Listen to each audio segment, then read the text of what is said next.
Kami Dinas Tenaga Kerja, Transmigrasi dan SDM Provinsi Papua Tengah bekerja sama dengan Klinik Ternak Group dalam rangka pemberdayaan orang asli Papua melakukan kewirausahaan di bidang ayam petelur, ras petelur, mengucapkan Dirgahayu Provinsi Papua Tengah yang kedua. Provinsi Papua Tengah maju, maju, maju. Kita akan mengikuti bersama acara pembukaan pelatihan pengembangan budidaya ayam ras petelur, program pemberdayaan bagi orang asli Papua melalui kewirausahaan. Dan acara saat ini bekerja sama antara pemerintah Provinsi Papua Tengah bersama dengan PT Klinik Ternak Group. Izinkan saya untuk membacakan beberapa susunan acara pembukaan yang sedang berlangsung saat ini. Doa, lagu Indonesia Raya, laporan panitia, sambutan pertama oleh instruktur PT Klinik Ternak Group, sambutan kedua oleh Kepala Dinas Tenaga Kerja, Transmigrasi dan SDM Provinsi Papua Tengah sekaligus membuka acara saat ini. Pertama dan penutup. Hadirin, selanjutnya kita ikuti bersama doa. Doa ini akan dipimpin oleh Bapak Gembala.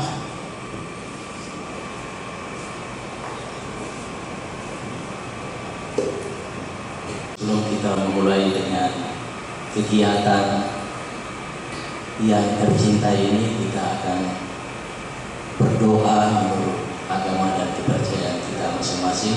Saya akan memimpin sesuai agama saya, Kristen, dan Bapak Ibu saudara yang beragama lain menyesuaikan sesuai dengan agama dan kepercayaan masing-masing. Kita berdoa terus. MPD dan para hadirin sekalian beserta staf jajaran dari Dinas Tenaga Kerja, Transmigrasi, Energi Sumber Daya dan Mineral Provinsi Papua Tengah.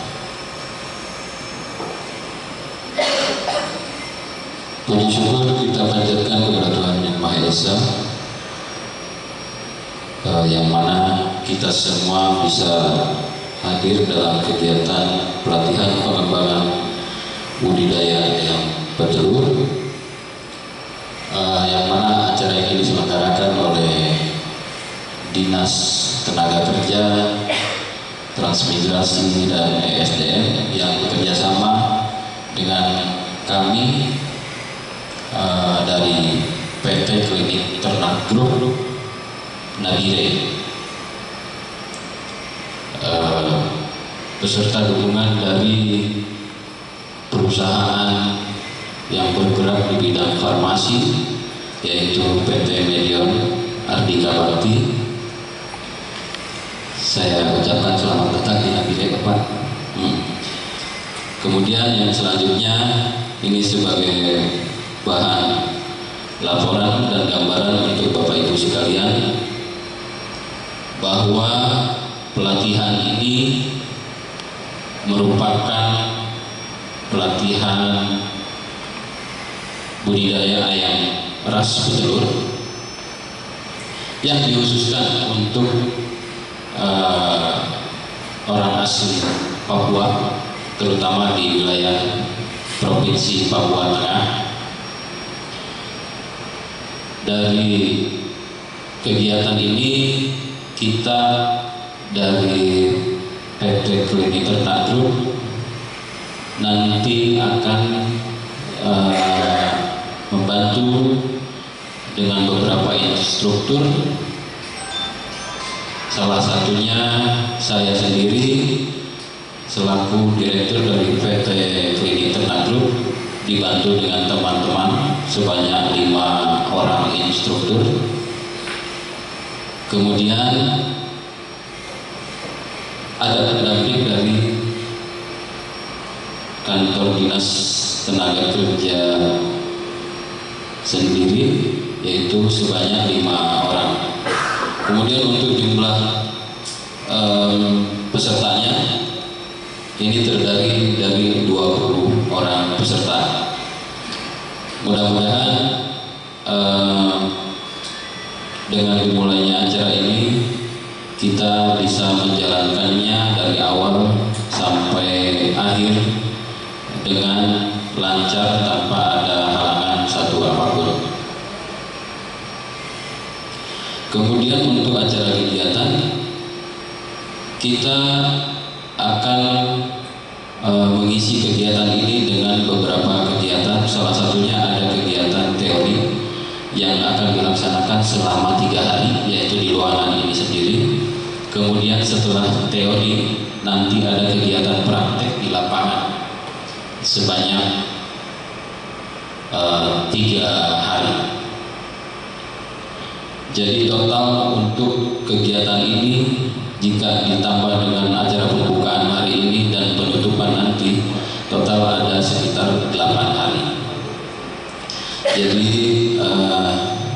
saya sangat berharap Bapak Ibu sekalian dapat mendukung penuh dengan seksama dan semangat agar acara ini bisa berjalan dengan lancar.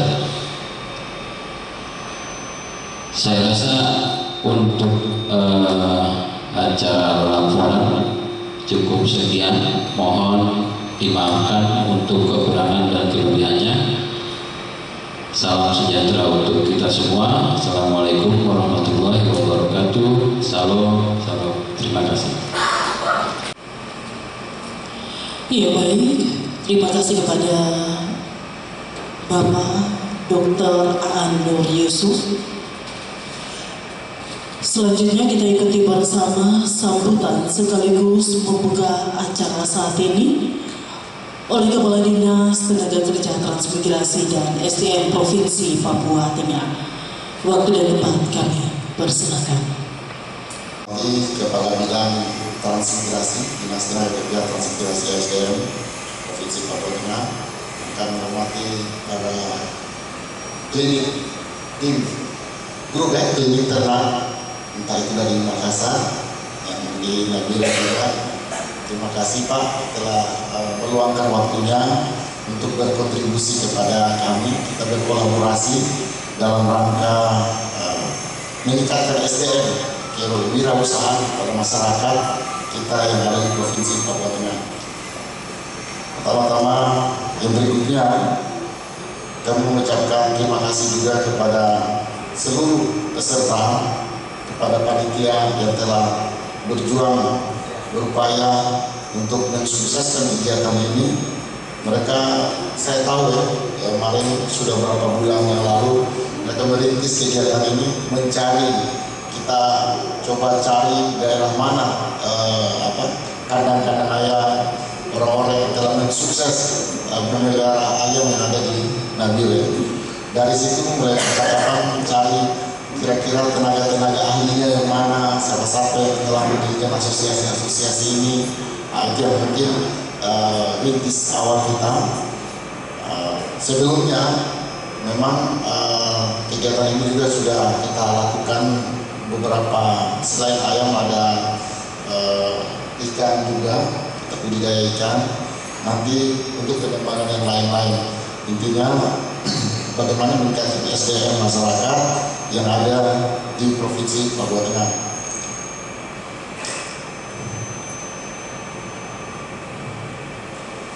Jadi pelatihan ini diharapkan dapat meningkatkan kapasitas dan kualitas sumber daya manusia, khususnya kita orang asli Papua atau yang telah tinggal lama dan berkontribusi terhadap Papua Tengah, guna dapat bersaing di dunia usaha, dunia luar, dunia kerja, dan lain-lain. Kami juga berharap akan terus kegiatan ini dapat berkembang, dapat ditindaklanjuti oleh semua elemen, dikembangkan untuk komponen masyarakat, dan bagaimana masyarakat mengaplikasikan teori-teori praktek untuk ada di rumah masing-masing, di usaha masing-masing. Saya berharap dan mengapresiasi yang tinggi-tingginya kepada seluruh panitia, peserta, dan semua yang telah berkontribusi terhadap jalannya kegiatan ini untuk lebih terus maju, meningkatkan sumber daya manusia. Pesan saya, berlatihlah dengan baik, bertanyalah sebanyak-banyaknya guna meningkatkan pengetahuan, guna meningkatkan keterampilan, dan meningkatkan asah budidaya ayam petelur, ayam ras petelur untuk kemajuan kita bersama. Selanjutnya mungkin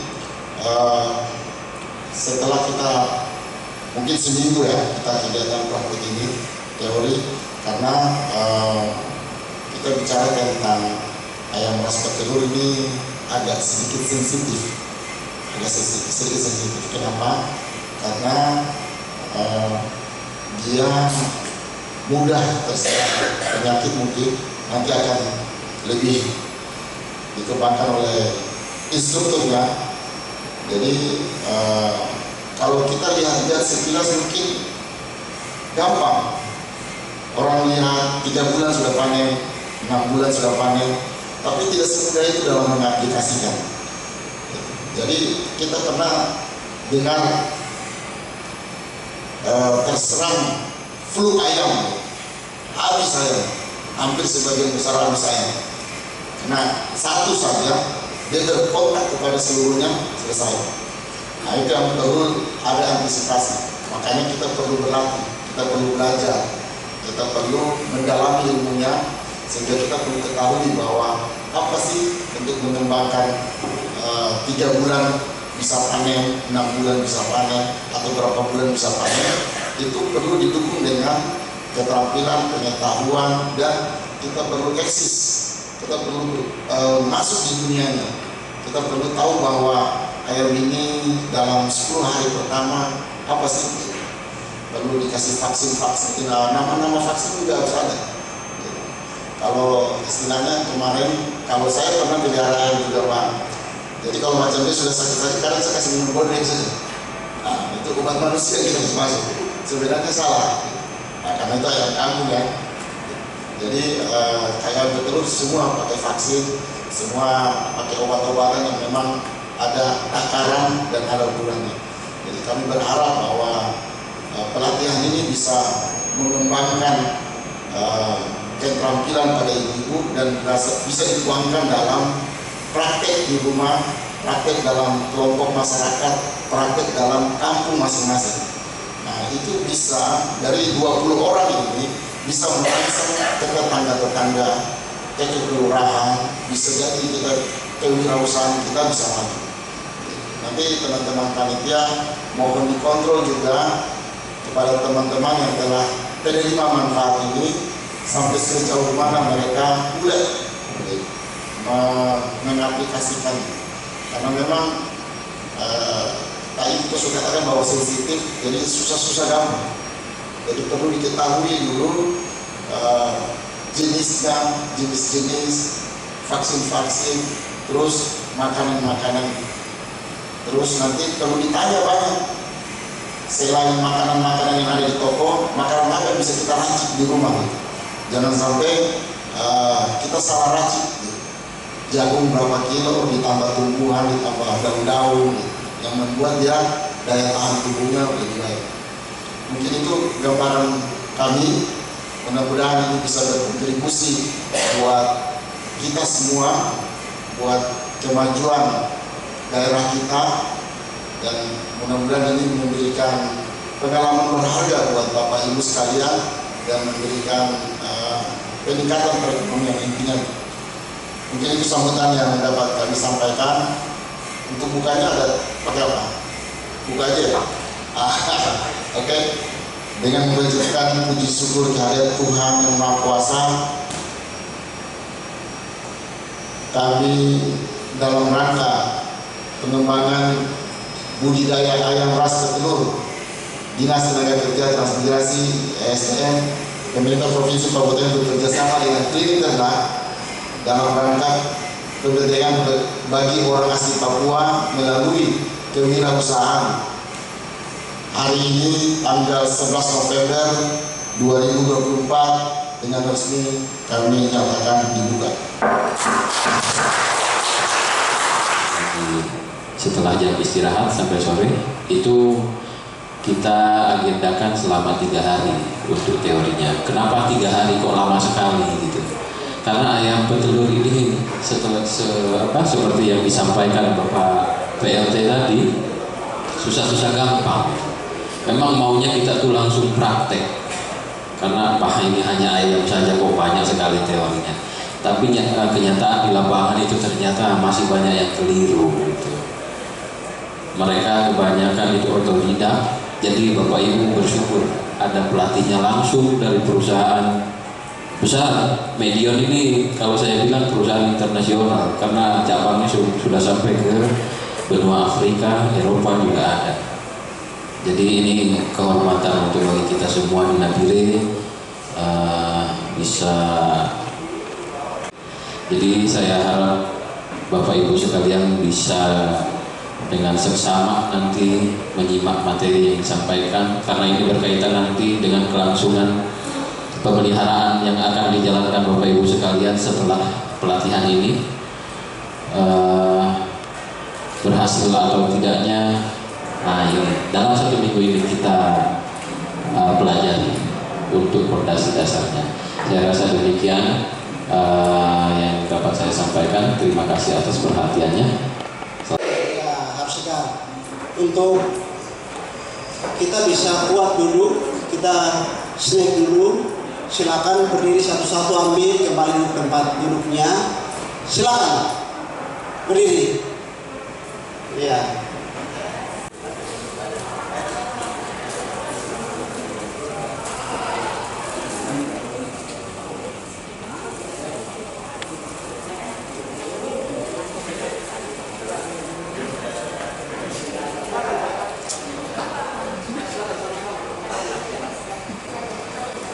Baik,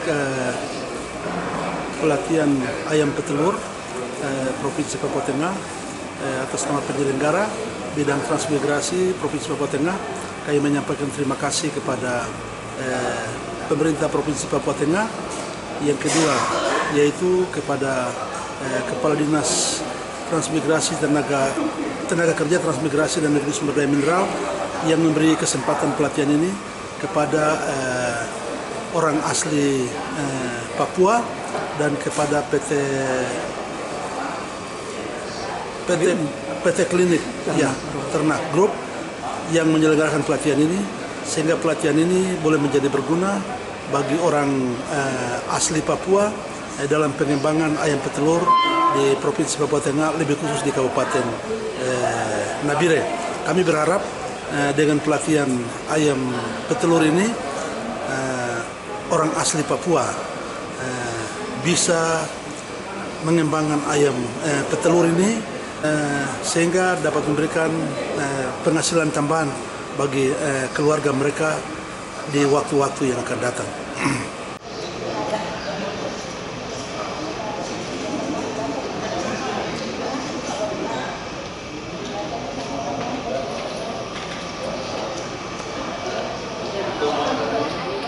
Dari PT Klinik Ternak, Bapak Aang Nur Yusuf, terima kasih sudah mengundang kami dari PT Medion untuk berpartisipasi dalam kegiatan program pemberdayaan bagi orang asli Papua melalui kewirausahaan, di mana kegiatan ini bekerja sama antara Dinas Tenaga Kerja, Transmigrasi, ESDM dengan PT Klinik Ternak Group. Sebelumnya perkenalkan, nama saya Dr. Hewan Rahmat S. Salam kenal Bapak Ibu Pace Mace. Saya dari PT Medion Ardika Bakti, di mana PT Medion Ardika Bakti itu kami merupakan perusahaan bergerak di bidang farmasi. Kami penyedia dari terkait dengan produk-produk perunggasan seperti vaksin, vitamin, obat, peralatan peternakan. Jadi kantor pusat kami berada di Bandung. Saya sendiri bekerja di cabang Sulawesi Selatan. Izinkan saya memperkenalkan diri saya terlebih dahulu. Jadi nama Dr. Hewan Rahmates. Saya berasal dari Kota Makassar, Sulawesi Selatan. Kemudian untuk riwayat pendidikan sendiri, saya menyelesaikan sarjana kedokteran hewan di Universitas Hasanuddin di Kota Makassar. Kemudian melanjutkan pendidikan profesi dokter hewan juga di Universitas Hasanuddin di Kota Makassar. Untuk riwayat pekerjaan, saya pernah bekerja di wilayah Kalimantan Tengah di Yayasan Kalawe. Dulu bergerak di bidang konservasi. Kemudian saya juga pernah bekerja sebagai animal health di PT Malindo Fitmil. Kemudian sekarang saya bekerja di PT Medion Ardika Bakti sebagai animal health technical support. Jadi kurang lebih pekerjaan saya itu biasanya rutin untuk kontrol, melakukan kunjungan-kunjungan di wilayah farm. Biasanya farm terkait dengan ayam petelur. Biasanya kita support, jadi begitu ada masalah terkait dengan kesehatan, manajemen, misalnya ada kematian ayam, ada penurunan produksi, biasanya penyelesaiannya.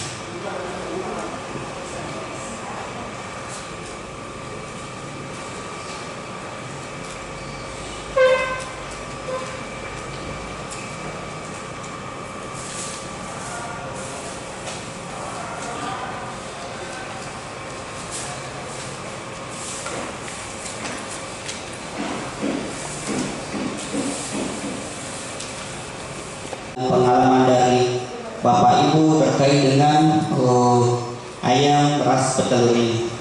Izin saya bertanya, apakah sebelumnya di sini sudah ada yang mengenal ayam petelur? Atau sudah pernah melihat ayam petelur sebelumnya? Sudah. Atau sudah ada yang melihat ayam petelur di sini? Sudah. Ada. Ada tanda tangan itu ya? Ada.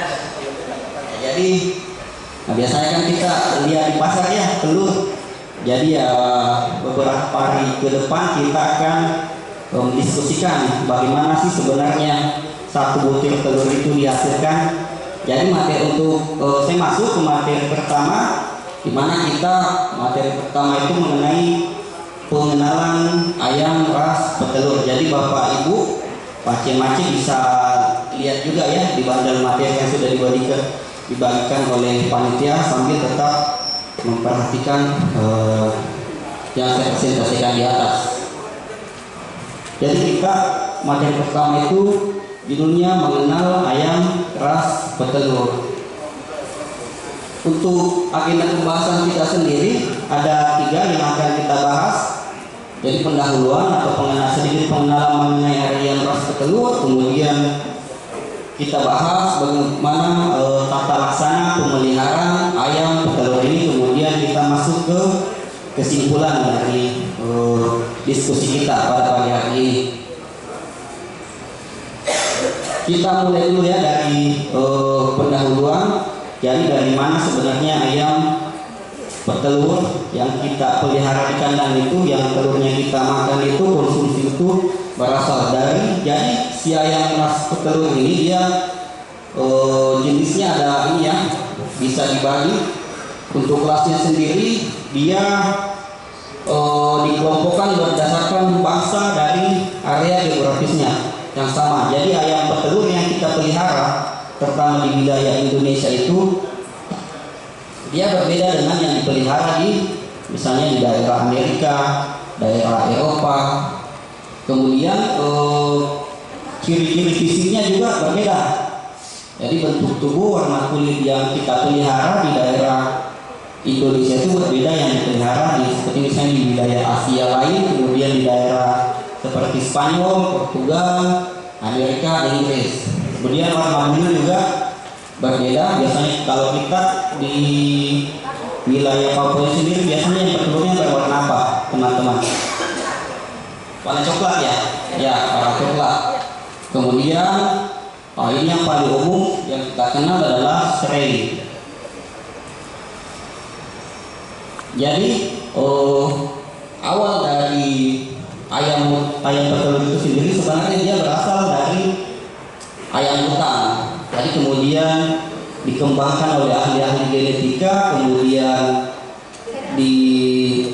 dikawinkan sehingga menghasilkan yang namanya ini grandparent stock, atau bisa dikatakan nenek atau kakek dari si ayam petelur ini. Ininya jadi dia si ayam A dan B itu dikawinkan, nantinya menghasilkan yang namanya parent stock, di mana parent stock ini dia juga akan dikawinkan, kemudian dia akan bertelur. Telurnya itu lah yang nanti ketika menetas dinamakan final stock atau ayam yang kita pelihara untuk menghasilkan telur yang berwarna coklat itu. Jadi ayam yang kita pelihara itu namanya ayam final stock, kemudian induknya namanya parent stock, kakek atau neneknya namanya grandparent stock. Dan ini tipe ayam petelur yang saya tadi katakan, kalau di Eropa itu ayam petelurnya berwarna putih. Beda kalau kita di wilayah Indonesia, di mana dia warnanya coklat ya. Jadi kalau ayam petelur di wilayah Eropa itu yang berwarna putih, dia biasanya tumbuh lebih cepat, kemudian ukuran tubuhnya lebih kecil, tetapi dia juga bisa menghasilkan telur yang lebih banyak, tetapi ukuran telurnya kecil. Kemudian dia juga sangat sensitif terhadap lingkungan. Jadi tadi sudah disinggung sedikit sama Pak PLT Kadis, kalau pelihara ayam itu susah gampang ya, bukan cuma dikasih makan, bikin telurnya, tapi untuk memaksimalkan potensi dari si ayam petelur ini butuh sebenarnya usaha yang lebih keras lagi. Kemudian kalau ini berukuran medium atau sedang, dia pertumbuhannya agak lambat, kemudian ukuran tubuhnya sedang, ayamnya juga lebih tenang. Biasanya kalau ayam petelur kan di kandang baterai, ya. Biasanya kan di kandang baterai. Kita di Indonesia kan kalau di Papua tentu berbeda ya dengan yang di Papua, dengan yang di Eropa. Jadi kita di sini kadang hujan, kemudian dingin, panas. Jadi misalnya pagi-pagi kotorannya itu namanya Bamatin. Jadi ada dua produk kami, tapi dengan catatan Bamatin ini karena dia ini ya racun, dia tidak boleh sama sekali kena di ayam. Jadi dia cuma boleh disemprotkan di kotoran ayam saja. Jadi kalau kita itu dia produk herbal dari ekstrak tumbuhan, tapi dia juga bisa dikonsumsi. Kalau EM4 dia kan setahu saya ada ininya ya, fitobiotik atau bakteri, amotol dan Bamatin namanya. Cuma Bamatin mungkin di wilayah Nambire belum ada. Belum. Ya, nanti kita ini infokan ke tim. Kalau Bamatin ada mungkin kandang-kandang harum semua.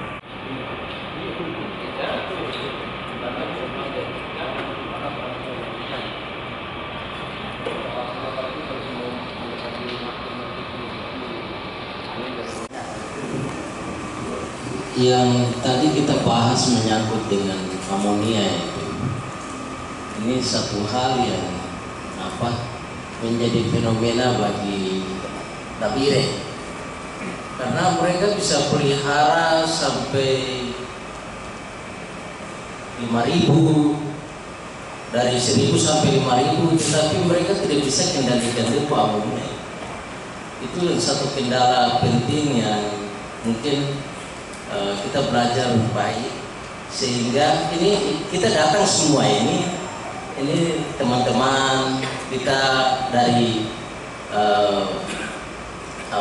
bukan langsung peternak yang besar, tapi perumahan, bahkan mungkin kita tinggal di lingkungan yang dekat. Nah itu ya, kalau macam 50 ekor 100 itu masih mending dia punya, tapi kalau sampai kita kembangkan 1.000 bahkan lebih dari itu, ya itu konsekuensi, apalagi di dalam daerah keras. kalau macam tadi Pak sampaikan di gambar bahwa itu di lokasi yang sunyi, itu tidak terlalu masalah. Jadi kendala yang kami hadapi itu seperti pemeliharaan, terus karena kita pakai sistem bukan industri, jadi minumannya itu dari paralon, mereka konsumsi airnya banyak, selain mereka minum juga kotorannya berair, air itu juga turun, menetes ke bawah di kotoran daripada ayam. Nah itu ya kendala yang kita mau antisipasi menyangkut dengan bau terhadap masyarakat. Padahal kalau kita pikir mengembangkan usaha ini itu menjanjikan, tetapi kendalanya yaitu di masyarakat, bau, terus menyangkut dengan kita belum memahami tentang, ya tadi kita belajar banyak tentang bio apa itu, itu penting. Nah itu baru kita tahu bahwa oh iya, orang katakan piara itu 2.000 sampai 5.000, tetapi kalau piara 2.000 kasih masuk 2.000 sampai 5.000, ternyata hanya sisa 2.000 yang hidup dari 5.000 ekor, ya sama saja, tidak ada keuntungan. Jadi mungkin itu yang perlu saya minta bapak-bapak narasumber mereka jelaskan kepada kita kira-kira langkah-langkah apa yang memang dari tadi amonia ada beberapa obat yang bisa, tapi ya mungkin bagi teman-teman yang lain yang belum masuk di area itu, nanti pas mereka sudah pelihara baru ketangkap baterai, woi itu kan piara ayam itu bikin ganggu kita saja. Nah, jadi mungkin itu saja Pak. Terima kasih.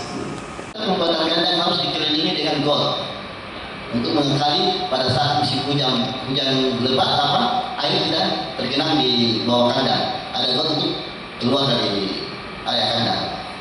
Kita biarkan di situ kotorannya yang jatuh. Ini ada kandang di daerah peliharapan yang pemula. Saya suruh kotorannya tidak usah diangkat supaya tidak usah tambah pekerjaan. Karena apa? Pertama, di daerah kita wilayah kota ke arah Lagari, pembeli kotoran ayam itu kurang. Kalau daerah SP ke atas sana banyak. Nah, jadi karena ini pembelinya kurang, saya bilang tidak usah diangkat, biarkan saja ulatnya ini nanti kasih habis, uraikan kotorannya.